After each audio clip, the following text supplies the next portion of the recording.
የአላህ ባሮች ሆይ አላህን ተባረከ ወተዓላ ፍሩ፣ ዲነል እስላምን ተግባራዊ አድርጉ፣ የረሱሉን ሰለላሁ ዐለይሂ ወሰለም ሱናም በሚገባ አጠንክራችሁ ያዙ። አላህ ተባረከ ወተዓላ የሰጣችሁ ብዙ ኒዕማና ጸጋዎች አሉ። በእነዚህ ኒዕማዎችና ጸጋዎች ልክ አላህን ተባረከ ወተዓላ በሚገባ አመስግኑት፣ አወድሱት።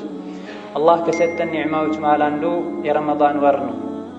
ረመዳንን ለመጾም መድረስና መብቃት ትልቅ የሆነ የእያንዳንዳችን አላህ የሰጠን ኒዕማና ጸጋ ነው። ረመዳንን መድረሱ ሳይሆን ዋናውና ትልቁ ነገር ረመዳንን አላህ በሚወደው መልኩ በአግባቡ መጾም መቻል። ምንም እንኳ ለረመዳን ብንቃረብም ረመዳንን አግኝተነው እንጾማለን አንጾምም አላህ ብቻ ነው የሚያውቀው።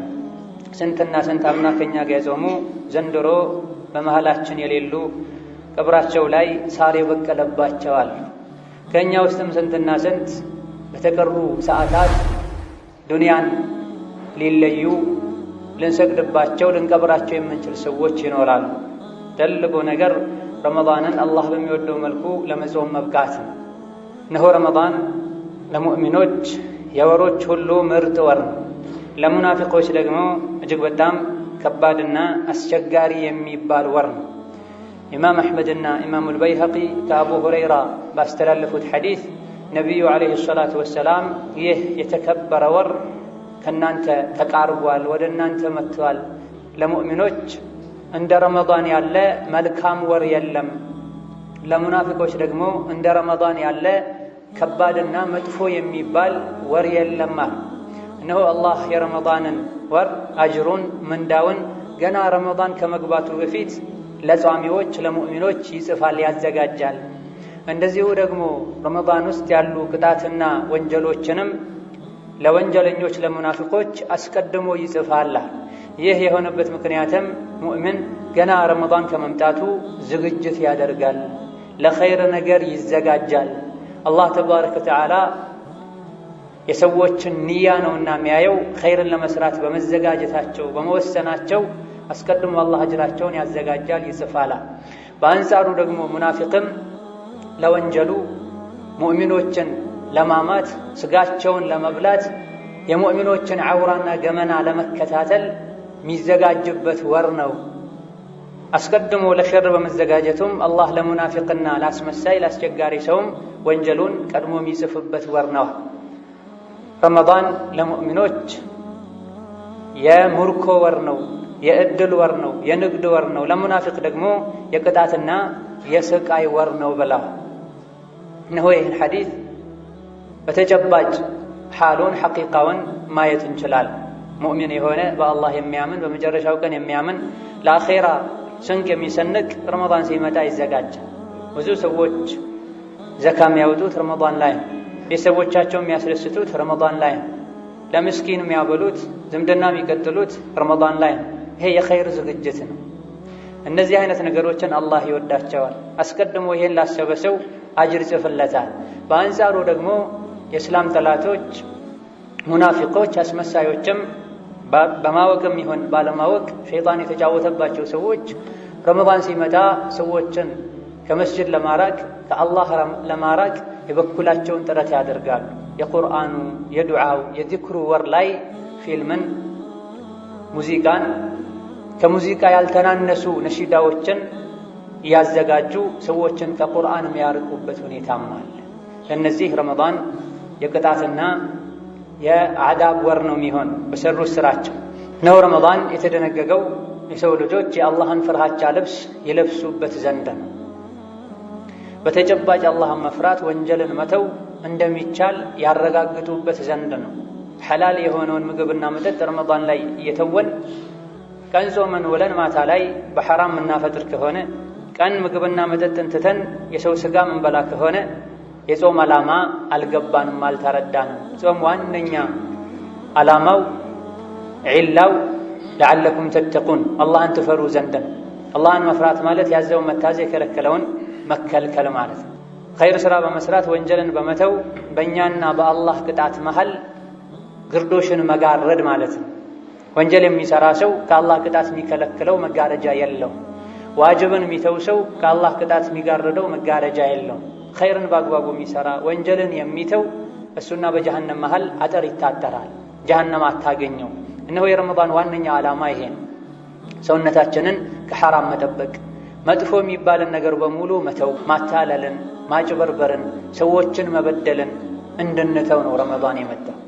ረመዳን ላይ በአግባቡ እነዚህ መልካም ስራዎችን ከሰራን፣ ወንጀሎችን ከተወን እስከ ቀጣይ ረመዳን ድረስ ጸባያችን ተስተካክሎ መቆየት ይችላል። ለዚህ ነው ነብዩ ሰለላሁ ዐለይሂ ወሰለም ጁሙዓ እስከ ጁሙዓ፣ ረመዳን እስከ ረመዳን መሀል ላይ ላሉ ጥቃቅን ወንጀሎች መሰረዣ ናቸው ያሉት። 5 ወቅት ሶላትን በአግባቡ የሚሰግድ፣ ረመዳንን በአግባቡ የሚጾም፣ ጁሙዓን በአግባቡ የሚጾም፣ እነዚህ መልካም ዒባዳዎች እስከ ቀጣዩ የዒባዳ አጋጣሚ ድረስ ከወንጀል ይጠብቃሉ። የዒባዳው የመልካም ስራው ኃይል የኢማናችን ጥንካሬ ወንጀልን እንድንፈራ እንድንሸሽ ያደርገናል። እነዚህ ነገሮችን በአግባቡ ማይወጣ ሰው ከወንጀል መዳን፣ ስሜቱን ከመከተል መዳን በቀላሉ አይችልም ነው። ረመዳን ላይ ሰው ማታለልን፣ ማጭበርበርን፣ ሰዎችን መበደልን፣ በተለይ ከኛ መልካምን ነገር የሚጠብቁ ዘመድ የሆኑ ቅርብ የሆኑ ደካማ የሆኑ ቤተሰቦችን ከመበደል የምንታቀብበት ወር፣ ነጋዴ ደግሞ ከማታለል ሚዛንን ከማጉደል ቃል ገብቶ ቃሉን ከማፍረስ የሚጠነቀቅበት ወር፣ ሁሉም አማኝ በተለይ ወጣቱ ሐራም ከማየት ሐራምን ከመናገር በሐራም ስሜትን ለማርካት ከመሞከር የሚታቀቡበት ወር፣ ዘፈንና መሰል ነገሮችን ከመስማትም የሚርቁበት ወር ሊሆን ይገባል።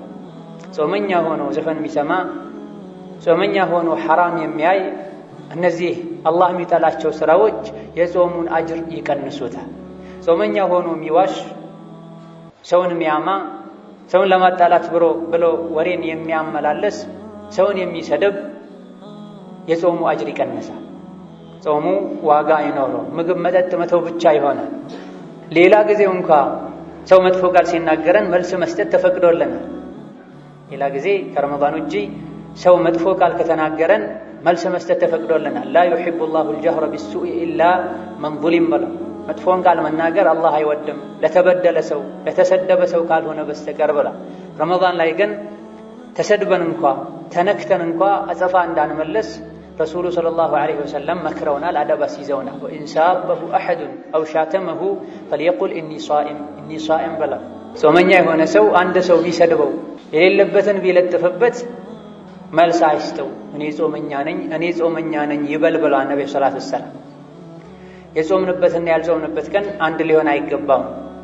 ነብዩ ሰለላሁ ዐለይሂ ወሰለም የውሸት ምስክርን በውሸት ያላዩትን መመስከርን፣ እንደዚሁ ደግሞ የውሸት ተግባርን ያላቆመ ሰው ምግብና መጠጥ መተው ለአላህ ምኑም አይደለም ብለዋል። አንድ ሰው ጾሞ ተርቦ ቢውል ተጠምቶ ቢውል መላሱ ውሸትን ካልተወ በውሸት መመስከርን ካልተወ ከሙስሊም ማይጠበቅን ስራ ከመስራት ካልታቀበ ምግብና መጠጥን መተው ብቻ ለአላህ ምኑም አይደለም ብለዋል። እኛ እንደምንጾመው ሁሉ ልጆቻችንም ማጾም ይጠበቅብናል። ረመዳንን ከምናከብርበት መንገድ አንዱ መላው ቤተሰብ እንዲጾም ማድረግ አለብን፣ መምከር አለብን። ልጆቻችሁን 7 ዓመት ሲሞላቸው ወደ 8 ሲገቡ ሶላት እንዲሰግዱ ዘዟቸው። 10 ዓመት ሲሞላቸው ስገዱ ብላችሁ በማይጎዳ መልኩ አደብ ለማስያዝ ምቷቸው ብለዋል ነብዩ ሰለላሁ ዐለይሂ ወሰለም። ጾምም ልክ እንደ ሶላት 7 ዓመት ሞልቷቸው ወደ 8 የገቡ ህፃናት እንዲጾሙ ልናደርጋቸው ይገባል። ከልጅነት ካስለመድናቸው ጾምን ተመሳሳይ ዒባዳዎችን በቀላሉ ይለምዳል። ከልጅነት ካላስለመድናቸው 10፣ 11፣ 12 ሁሉ ሆነው ጾም መጾም ይከብዳቸዋል። ለአላህ ብለው ስሜታቸውን መተው በልጅነት ካስለመድናቸው ከምግብ ውጪ ባሉ ነገሮችም ስሜታቸውን መቆጣጠር ይችላል። ልጆችን እንዲጾሙ ካደረግናቸው ሸርጡን ጠብቀው ጾም የሚያፈርሱ ነገሮችን ርቀው በአግባቡ ከጾሙ በመሰረቱ አጅሩ ለነሱ ነው የሚሆን። አጅር ኸይር ስራ ለአካለ መጠን ባይደርሱም ይጻፍላቸዋል። ወንጀል ነው ማይጻፍባቸው። ለኸይር ስራቸው ወላጆች ከሆነ ሰበብ የሆኑት እነሱ ለኸይር ነገር ሰበብ በመሆናቸው አጅር ይጻፍላቸዋል፣ ራሱን የቻለ አጅር። ለወንጀል ወላጆች ከሆነ ሰበብ የሆኑት እነሱ ተጠያቂዎች ናቸው። በርካታ ወላጆች ልጆቻቸውን ገና ሕፃን ናት ልጅ ነው ያሉ ለአካለ መጠን ከመድረሳቸው ጋር እንዳይጾሙ የሚያደርጉበት ሁኔታ አለ። ለአካለ መጠን ሊደርሱ 2 ዓመት 1 ዓመት ሁሉ እስኪቀራቸው ማያጾሙበት ሁኔታ አለ። በአንዴ ጾምን አይችሉም። ነገ ዲንን ሀገርን የሚረከቡ ናቸው የዛሬ ልጆች ማለት። እኛ ዛሬውኑ ጠንካሮች ካላደረግናቸው አላህን እንዲወዱ ረሱልን እንዲወዱ ነገሮችን እንዲቋቋሙ ካላደረግናቸው በአንዴ ለዚህ ኃላፊነት ራሳቸውን ብቁ ሊያደርጉ አይችሉምና ለልጆቻችን ትኩረት ልንሰጥ ልናስተምራቸው ይገባል። ረሱሉ ዓለይሂ ሰላቱ ወሰላም በልጅ ዙሪያ ብዙ ሲናገሩ የሰሙ ሱሐቦች ሕፃን ልጆቻቸውን ያስጾሟቸው ነበር። ጾመው ተርበው ሲያለቅሱ መጫወቻ ይሰጧቸው ነበር። እንዲረሱ ወደ መስጂድ ይዘዋቸው ይሄዱ ነበር። በዚህ መልኩ ስላደጉ ነው ሱሐቦች እስላምን፣ ዲንን፣ ዒልምን፣ ሐዲትን ጠብቀው ወደኛ ሊያደርሱ የቻሉት። ልጆች ላይ ጾም ግዴታ የሚሆነው ለአካለ መጠን ሲደርሱ ነው። ሕፃናት ለአካለ መጠን መድረሳቸው የሚታወቅበት ራሱን የቻለ መንገድ አለ። 15 ዓመት ከሞላቸው ወንዱም ይሁን ሴት ለአካለ መጠን ደርሰዋል። 15 ዓመት እንኳ ባይሞላ ሌሎች የሚታዩ ምልክቶች አሉ። የዘር ፈሳሽ መውጣት፣ ኀፍረተ ገላ አካባቢ ላይ ከርዳዳ የሚሻክር ፀጉር መብቀል፣ ሴት ልጅ ከሆነች የወር አበባ ደም ማየት፣ በ9 ዓመቷን ብታይ በ10 ዓመቷን ብታይ የወር አበባ ደም ማየት ብቻ ለአካለ መጠን የመድረስ ምልክት ነው። እነዚህ ምልክቶች ካልታዩ 15 ዓመት ከሞላ ጠንካራም ቢሆኑ ደካማም ቢሆኑ ሰውነታቸው ቢገዝፍም ባይገዝፍም ጾም ወጅቦባቸው፣ ሶላት ወጅቦባቸዋል፣ እስላማዊ ህግጋት ይመለከቷቸዋል፣ ልናሰግዳቸው ይገባል። እዛ ከመድረሳቸው ፊት ደግሞ ልናለማምዳቸው ይገባል። አንዳንዴ በተለይ ሴቶች ለአካለ መጠን ከመድረሳቸው ጋር ሀፍረው ማይጾሙበት ሁኔታ ወላጆች የእስልምናን አደብ በማይነካ መልኩ ልጆቻቸውን ከዲን ጋር ተያያዥነት ያላቸው ነገሮችን በእርጋታ ሊያስተምሯቸው ዲናቸውን ሊያሳውቋቸው ይገባል። ከረመዳን ጋር ተያያዥ የሆኑ ሁላችንንም የሚመለከቱ አሕካሞች ከሚባሉት አንዱ የረመዳንን መግባት ጨረቃውን ማየትና መከታተል። ባለንበት ጊዜ በተለይ ከተማ አካባቢ ላይ በሰለጠነው ዘመን እየተረሳ ያለ ሱና ነው። ረመዳን ነገ ነው ተብሎ የሚጠበቅበት ምሽት ላይ በተለይ ከፍታ አካባቢ ላይ ያሉ ሰዎች ጨረቃን ለማየት መሞከር አለባቸው። ያየ ሰው በአቅራቢያ ለሚገኝ የሙስሊሞችን ጉዳይ ለሚመሩ አካላት አሳውቆ በይፋ እንዲነገር ማድረግ አለበት። በእርግጠኝነት ካየ አንድ ሰው ነገ ረመዳን መሆኑን የሚገልጸውን ጨረቃ ካየ ሌሎች እንኳ ባይቀበሉት የመጾም ግዴታ አለበት። በሱ ስር ያሉ ሰዎችን የማጾም ግዴታ አለበት። አንድ ታማኝ የሆነ ሰው የረመዳንን ጨረቃ ካየ መጾም ግዴታ ይሆናል። ሌሎች ካልተቀበሉት ለራሱ ይጾማል። ጨረቃ ካልታየ አሊያ ደግሞ ሻዕባን 30 ካልሞላ በየትኛውም መልኩ ረመዳን ነው ብሎ መጾም አይቻልም። የረመዳንን መግባት ማረጋገጥ የሚቻልባቸው መንገዶች ሁለት ብቻ ናቸው። አንደኛው ከፊት የነበረው የሻዕባን ወር 30 መሙላቱ። በአረብኛ ወር ሊጠናቀቅ የሚችለው ወይም በ29 ወይም በ30 ቀን፣ በ30 በጭራሽ አያልፍም። በ29 ሊያልቅ ስለሚችል 29ኛው ቀን ምሽት ላይ ጨረቃ መታየት አለበት፣ መጠበቅ አለበት። ደመና ከሆነ አቧራ ካለ መታየት ካልተቻለ የሚቀጥለውን ቀን ለጥንቃቄ ተብሎ መጾም አይቻልም። የጥርጣሬን 30ኛውን ቀን የጾመ ነቢ ሙሐመድን አምጿል፣ እምቢ ብለዋል ተብሎ ነቢ ሰለላሁ ዐለይሂ ወሰለም የጥርጣሬን ቀን አትጾሙ፣ ደመና ከሸፈነባችሁና እርግጠኛ መሆን ማየት ካልቻላችሁ ቀጣዩን ቀን ሻዕባን 30 ነው በሉ፣ የሚቀጥለውን ቀን አንድ ብላችሁ ጾሙ ብለዋል። ከዚህ ውጪ በሂሳብ ስሌት አስቀድሞ ረመዳንን ማወቅ በዛ መሰረት መጾም አይቻልም። የሂሳብ ስሌት ሁሌ ትክክል እንደማይሆን ሊሳሳት እንደሚችል በርካታ ዑለሞች ገልጸዋል። ነቢዩ ዓለይሂ ሰላቱ ወሰላም ጨረቃን ስታዩ ጾሙ፣ ጨረቃንም ስታዩ አፍጥሩ፣ ማየት ካልቻላችሁና ደመና ከሆነባችሁ ከተከለለ 30 ሙሉ ብለዋል። ታማኝ የሆኑ የሬዲዮን ጣቢያዎች በየሀገሩ ያሉ የኡማን ጉዳይ የሚከታተሉ ሰዎች ነገ ረመዳን ነው ብለው ካሳወቁ መጾም ራሳችን ማየት ካልቻለን ማለት ነው። እነዚህና መሰል የሆኑ ከጾም ጋር የተያዙ ዒባዳዎች አሉ። እነዚህን መጠበቅ ረመዳንን ከማክበር ይቆጠራል። አዑዙ ቢላሂ ሚነ ሸይጣኒ ረጂም ያ አዩሃ አለዚነ አመኑ ኩቲበ ዐለይኩሙ ሲያሙ ከማ ኩቲበ ዐለ አለዚነ ሚን قبلكم لعلكم تتقون بارك الله لي ولكم في القرآن العظيم ونفعني وإياكم بما فيه من الآيات والذكر الحكيم أقول ما تسمعون وأستغفر الله لي ولكم ولسائر المسلمين من كل ذنب وخطيئة فاستغفروه إنه هو الغفور الرحيم الحمد لله واسع النعم ودافع النقم يكرم من شاء ويا خسارة من حرم والصلاة والسلام على نبينا وحبيبنا وقدوتنا النبي الأكرم وعلى آله وأصحابه والتابعين. أما بعد، هو رمضان لا يتنقروا بزو ترفات وجنا فضائل وجال رمضان يزومه እንዲህ ያገኛል ተብሎ ብዙ ተዘርዝረዋል። እነዚህ በረመዳን የሚገኙ ትሩፋቶች ምንዳዎች ረመዳንን በአግባቡ ለጾመ ሰው ነው የሚገኙት። ስራውን ላሟላና ላስተካከለ ሰው ነው የሚታደሉት። ስራ ሊሟላና ሊስተካከል የሚችለው ከጾም ጋር ተያያዥ የሆኑ ህግጋትን ጠንቅቀን ስናቅና የጾመኛን አደብ ባህሪ ስንላበስ እንዲሁ ምግብና መጠጥን በመተው ብቻ ረመዳን ውስጥ ያሉ ምንዳዎችን ፈዳኢሎችን ማግኘት አይቻልም። ሰራተኛ ሙሉ ደሞዙን የሚያገኘው ሙሉ ቀን ከሰራ ነው። አደብ ስርዓትን አክብሮ ከኖረ ነው። ጸባዩ አስቸጋሪ ከሆነ፣ ሰዎችን ማያከብር ከሆነ፣ ስራ ሰዓት ላይ ማይገባ፣ የሥራ ሰዓት ሲጠናቀቅ ማይወጣ ከሆነ፣ ስራውን በኃላፊነት በአግባቡ ማይወጣ ከሆነ ደሞዙን በአግባቡ እንደማያገኘው ሁሉ ረመዳንንም በአግባቡ ካልጾመን ረመዳንን በመጾም የሚገኙ የተሟሉ ምንዳዎችን ማግኘት አንችልም። ከረመዳን ጋር ተያያዥ ከሆኑ ልናቃቸው ከሚገቡ ነገሮች መሃል አንዱ ጾምን የሚያፈርሱ ነገሮችን ጠንቅቆ ማወቅ ነው። ብዙ ሰዎች ጾም የሚያፈርሰው መብላትና መጠጣት ብቻ መስሏቸው እጅግ በጣም በዛ ያሉ ጾም የሚያፈርሱ ነገሮችን በተደጋጋሚ ሲሰሩ እናያለን። በጅህልና የተመሰረተ ዒባዳ ፍሬ የለው፣ ዋጋ የለው። ነቢይን ዓለይሂ ሰላቱ ወሰላም አላህ ዚክር በል፣ ቁርአን ቅራ፣ ዳዕዋ አድርግ ከማለቱ በፊት እወቅ ነው ያላቸው፣ ተማር ነው ያላቸው።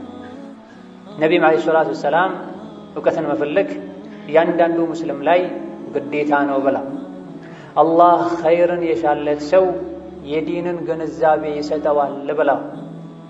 ስለዚህ ረመዳንን ከመጾማችን በፊት ከጾም ጋር ተያያዥ የሆኑ ህግጋቶችን ልናቅ፣ በተለይ የጾም መስፈርት የሚባሉ የጾም መሰረት የሚባሉ ጾምን ያፈርሳሉ የሚባሉ ነገሮችን ልናቃቸው፣ ልናሐፍዛቸው፣ ህፃናቶቻችንን፣ ወላጆቻችንን፣ ጎረቤቶቻችንን ልናሳውቃቸው ይገባል። ለሰው ልጆች ወርቅ ብር ከምንሰጣቸው ይልቅ ዒልም ስንሰጣቸው ነው የሚጠቀሙት። እኛም የላቀ አጅር የምናገኝ። መብላት መጠጣት ቀላል ነው፣ ኬትም ይገኛል። ነገር ግን የቀልብ መንፈስ የሆነው የቀልብ ሩህ የሆነው እውቀት የሰው ልጆችን ጀነት የሚያስገባው እውቀት ጠቃሚ ስጦታ ማለት ይሄ ትልቅ ሀብት ማለትም ይሄ። ለዚህ ነው አላህ ቁል ቢፈድሊላሂ ወቢረሕመቲሂ ፈቢዛሊከ ፈልየፍረሑ ያ። በቁርአን መውረድ፣ ቁርአንን መቅራት በመቻል ቁርአንን በማወቅ ሰዎች ይደሰቱ ብሏል አላህ ተባረከ ወተዓላ። እነሆ ጾምን የሚያበላሹ ነገሮችን በተወሰነ መልኩ አጠር አድርገን ስናይ፣ አንደኛው የግብረ ሥጋ ግንኙነትን። ግብረ ሥጋ ግንኙነት ማድረግ ጾምን እንደሚያፈርስ ሁሉም ዑለሞች ተስማምተዋል። ቁርአን ላይም አላህ ነግሮናል። ግብረ ሥጋ ግንኙነት የሚያፈርሰው ከሐላል ሚስትም ጋር ይሁን በዚናም ይሁን ያው ከሐላል ሚስቱ ጋር ከሆነ ማያፈርስበት ችግር የሌለው የሚመስለው አላዋቂ አለ። ግብረ ሥጋ ግንኙነት በየትኛው መልኩ ጾምን ያፈርሳል። በግብረ ሥጋ ግንኙነት ምክንያት ጾሙ የፈረሰበት ሰው ጾሙ ከመፍረሱ በተጨማሪ ከባድ ወንጀል ተዳፍሯልና ከፋራ ይጠበቅበታል። አንድ ባሪያ ነፃ ማውጣት፣ ካልሆነ 30 ቀን በተከታታይ መጾም፣ ካልሆነ 30 ምስኪን ማብላት ይጠበቅበታል። ይሄን ማድረግ ካልቻለ እስኪችል ድረስ ሊጠብቅ ይገባል። ያን ቀንም ቀዷ ማውጣት፣ ይሄን ለምን አደረግኩኝ ብሎ መጸጸትና ሁለተኛ አላደርግም ብሎ ለጌታው ቃል መግባት፣ ምህረት መጠየቅም ግዴታ ነው። ስሜቱን መቆጣጠር የማይችል ሰው በጾም በቀኑ ክፍለ ጊዜ ከፈጅር በኋላ ከምስቱ ጋር መቀራረብ የለበትም። እናታችን አይሻ ረዲየላሁ ዐንሃ ነብዩ ጾመኛ ሆነው ሚስቶቻቸውን ይስሙ ነበረ፣ ነገር ግን ከናንተ ውስጥ እንደሳቸው ማን ነው ራሱን መቆጣጠር የሚችል ብለዋል። ራሱን መቆጣጠር የማይችል ከሴት ጋር ሊቀራረብ፣ እንደዚሁ ስሜት ቀስቃሽ የሆኑ ነገሮችን ሊያደርግ ሊያይ ሊቀርብ አይገባም። ሁለተኛው ጾም የሚያፈርሰው ተግባር የዘር ፈሳሽ መውጣት ነው። ያለ ግብረ ሥጋ ግንኙነትም ቢሆን ማለት ነው። በእህቲላም ሳይሆን በራስ ፍላጎት የዘር ፈሳሽ እንዲወጣ ማድረግ ጾምን ያፈርሳል። በተኙበት ከሆነ በህልም ከሆነ የወጣው ያለ ፍላጎታችን ስለሆነ የሚወጣው በዚህ ጾም አይፈርስም። በሶስተኛ ደረጃ ጾም የሚያፈርሰው መብላትና መጠጣት ረስቶ እስካልሆነ ድረስ ጾመኛ መሆኑን ረስቶ የበላው የመጠጣ ሰው ጾሙ አይፈርስም። እንዳስታወሰ ማቆም አለበት። ከዛ በኋላ ይቀጥላል። ጾሙም ትክክል ነው፣ ቀዷ ማውጣትም የለበትም። ጾም የፈረሰ እያለም ራሱን ሊወቅስ ሊያዝንም አይገባም። ጾመኛ ሆኖ ረስቶ የበላውም የጠጣ ሰው አላህ ነው ያበላው፣ አላህ ነው ያጠጣው፣ ጾሙን ያሟላ ብላ። በአራተኛ ደረጃ ጾም የሚያፈርሰው ማንኛውም በራስ ፍላጎት በአፍ ወይም በአፍንጫ በኩል ወደ ሆድ የሚገባ ነገር በሙሉ ጾምን ያፈርሳል። ማንኛውም በአፍ ወይም በአፍንጫ በኩል በራስ ፍላጎት ጾመኛ መሆንን ከማወቅና ከማስታወስ ጋር ወደ ሆድ የሚደርስ ነገር በሙሉ ጾምን ያፈርሳል። በመሆኑም አፍንጫን መጠበቅ ነው ከተለያዩ ነገሮች። ውዱእ ያደረጉ በአፋቸው በኩል ሲጉመጠመጡ ውሃ የሚገባባቸው ሰዎች ሊኖሩ ይችላል። በጥንቃቄ ጉድለት ከሆነ ጾም ይፈርሳል። ጥንቃቄ ከማድረግ ጋር ሳያውቁ ከሆነ በዚህ ጾም አይፈርስም። መራቅን መዋጥ ጾም የሚያፈርስ የሚመስላቸውና ቀኑን ሙሉ ሲተፉ የሚውሉ ሰዎች አሉ። መራቅ የሚወጣው ከውስጥ ስለሆነ ጾም አያፈርስም። እንደዚሁ ደግሞ መቆጣጠሩም እጅጉን ይከብዳል። አክታን በተመለከተም በተደጋጋሚ ሰዎች የሚጠይቁበት ሁኔታ አለ። አክታ ጾም ማፍረስ አለማፍረሱ እንዳለ ሆኖ ቆሻሻ ስለሆነ ጎጂ ስለሆነ አክታን መዋጥ የተከለከለ ሐራም ነው ብሏል ዑለሞች። ወይሐርሙ ዐለይሂም አልኸባኢት ከሚለው የቁርአን አንቀጽ በመነሳት ሆኖም አክታ ጾም የሚያፈርስበትም ማያፈርስበትም ሁኔታ አለ። ወደፊት ለፊት ወደ አፍ ሳይመጣ እዛው ቀጥታ ከሆነ ሳናቀው የተዋጠው ይሄ ጾም አያፈርስም። ነገር ግን ወደ አፍ ፊት ለፊት ከመጣ በኋላ ከሆነ የተዋጠው ከላይ ስለሆነ አክታ የሚወርደው ጭንቅላት ስለሆነ የሚወርደው ከውጭ እንደገባ ነገር ነውና የሚቆጠረው ሆን ብሎ አውቆ መዋጡን ጾም ያፈርሳል። በከዳልክ ቆሻሻና ጎጂ ስለሆነም መዋጡ ወንጀለኛ ያደርጋል። አምስተኛው ጾም የሚያፈርሰው ተግባር ምግብና መጠጥን ሊተኩ የሚችሉ ነገሮችን በየትኛውም መንገድ መጠቀም። ምግብና መጠጥን ሊተኩ የሚችሉ ነገሮችን በየትኛውም መልኩ በየትኛውም መንገድ መጠቀም። የብርታት ምግብ የሚተኩ መርፌዎችን መውሰድ፣ እንደዚሁ ደግሞ ለታማሚ ወይም የአቅም ማነስ ላለባቸው ሰዎች ግሉኮስን መውሰድ፣ እነዚህና መሰል ነገሮች ጾምን ያፈርሳል። ምግብ እንደሚያፈርሰው ሁሉ በአፍ በኩል የሚወሰድ ምግብ እንደሚያፈርሰው ሁሉ በደም ስርም ይሁን በአፍንጫም በኩል ይሁን በየትኛውም መልኩ በመርፌም ይሁን የሚወሰዱ ምግብ የሚተኩ ነገሮች ጾም ያፈርሳል። ስድስተኛው ጾም የሚያፈርሰው ተግባር አውቆና ሆን ብሎ ማስመለስ ነው። አውቆና ሆን ብሎ ማስመለስ ነው። ይህ ላይ በተወሰነ መልኩ በዑለሞች መሃል ኺላፍ ያለበት ጉዳይ ሲሆን በላጩና የተሻለው ለጥንቃቄ አለማድረግ ነው። ሳይፈልግ ግን ያስመለሰ ሰው ከአቅም በላይ ሆኖበት ያስመለሰ ሰው ጾሙ አይፈርስም። ሰባተኛው ጾም የሚያፈርሰው ተግባር ስጋራና ሺሻ ነው። ስጋራ በቀኑ ክፍለ ጊዜ ማጨስ ወከዛልክ ሺሻ ማጨስ ጾምን ያፈርሳል። ጾም ከማፍረሱ በተጨማሪም ሐራምና ወንጀል የሆነ ተግባር ማንኛውም አቅልን የሚጎዳ ጤንነትን የሚጎዳ ዲንን የሚጎዳ ዱንያን የሚጎዳ የሰው ዘርን የሚጎዳ ነገር በሙሉ ሐራምና የተከለከለ። ይሄ ላይ የዲን እስላም ዑለሞች ብቻ ሳይሆን ቀደምት ነቢያትና አቅል ያላቸው ሰዎች በሙሉም ተስማምተዋል። ዲን እስላም ብቻ ሳይሆን የነቢ ዲን ብቻ ሳይሆን ከዚያ በፊት የነበሩ ሃይማኖቶችም የተደነገጉት እነዚህ ነገሮችን ለመጠበቅ ነው። የሰውን አእምሮ ለመጠበቅ፣ የሰው ልጅን ዘር ለመጠበቅ፣ የሰው ልጅን ጤንነት አቅል ለመጠበቅ፣ የሰው ልጅን መተዳደሪያ የሆነውን ንብረትን ለመጠበቅ ነው ሃይማኖት የተደነገገ የመጣው። ይሄን የሚጻረር ማንኛውም ነገር ይከለከላል። እነዚህ ነገሮች ጤናን ይጎዳሉ፣ ገንዘብን ይጎዳሉ፣ የሰው ልጆችን አዳ ያደርጋሉና ሐራምነታቸው እንዳለ ሆኖ ጾምም ያፈርሱ ናቸውና መራቅ መጠንቀቅ አስፈላጊ ነው። ቀን ላይ ከነዚህ ነገሮች ርቀው ገና ምሽት ላይ አዳን ሲል አላሁ አክበር የሚለው ቃል እንደተሰማ የአላህ ባሮች በቴምር እያፈጠሩ ሌሎች በስጋራ የሚያፈጥሩበት ሁኔታ አለ። ቀኑን ሙሉ ለ12 ሰዓት ታቅቦ መዋል እንደተቻለው ሌሊቱንም ታቅቦ መዋል ይቻላል ካመኑበት። ጥንካሬ ማለት የጡንቻ መፈርጠም አይደለም።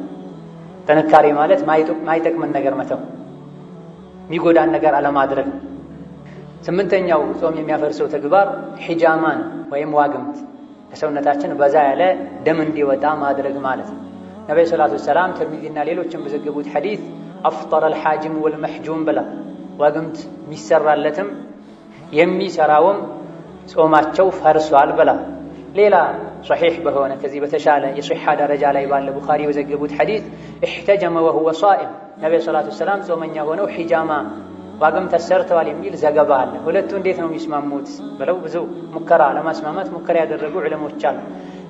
ጾመኛ ሆኖ ዋግምት ያሰራ አፈጠረ ብለዋል ነብዩ ሰለላሁ ዐለይሂ ወሰለም። አፈጠረ ማለታቸው ብዙ ደም ከሱ ከወጣ ማፍጠሩ አይቀርም ይደክመዋል ማለት ነው የፈለጉት እንጂ ጾመኛ ሆኖ ዋግምት ቢሰራ በዛ ያለ ደም ቢለግስ ብዙ ደም ቢፈሰው ደም መወሰዱ ደም መውጣቱ ብቻ ጾሙን አያፈርስም።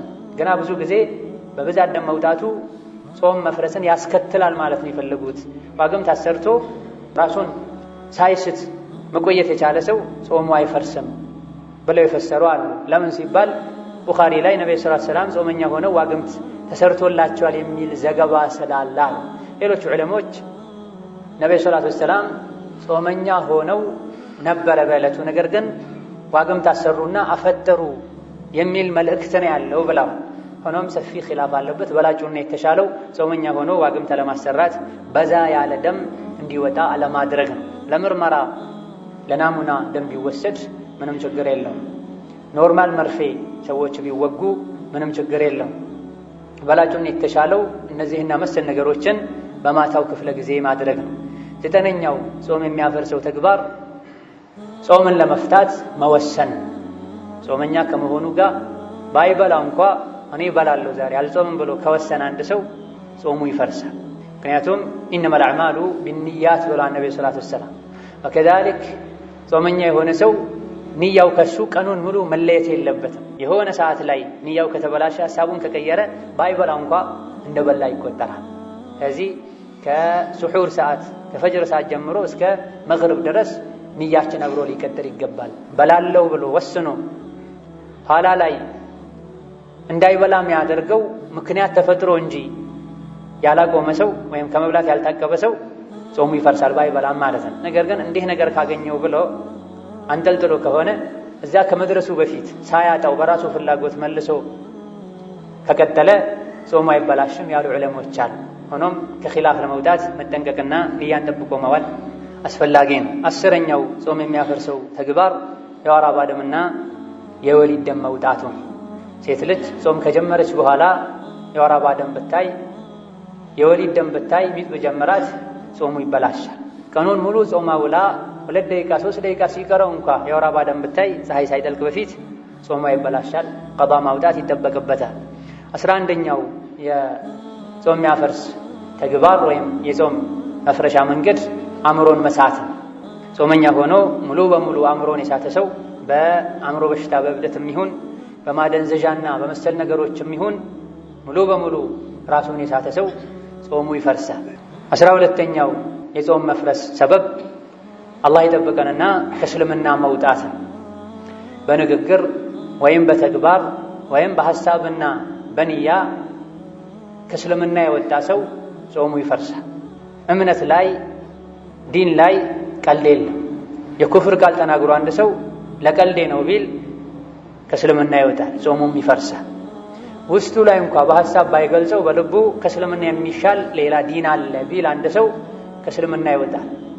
ያለፈው ስራ ሁሉ ይከስራል፣ ጾሙም ጭምር ይፈርሳል። ውዱእ ላይ ከነበረም ውዱእ ሁሉ ይፈርሳል። ወደ መስጂድ የመጣ መንገድ ላይ የኩፍር ቃል ቢናገር አሊያ ደግሞ መንገድ ላይ የኩፍር ተግባር ቢሰራ ከአላህ ውጭ ላለ አካል ስጁድ ቢያደርግ ርኩዕ ቢያደርግ ከእስልምና ይወጣል፣ ውዱእም ይፈርሳል።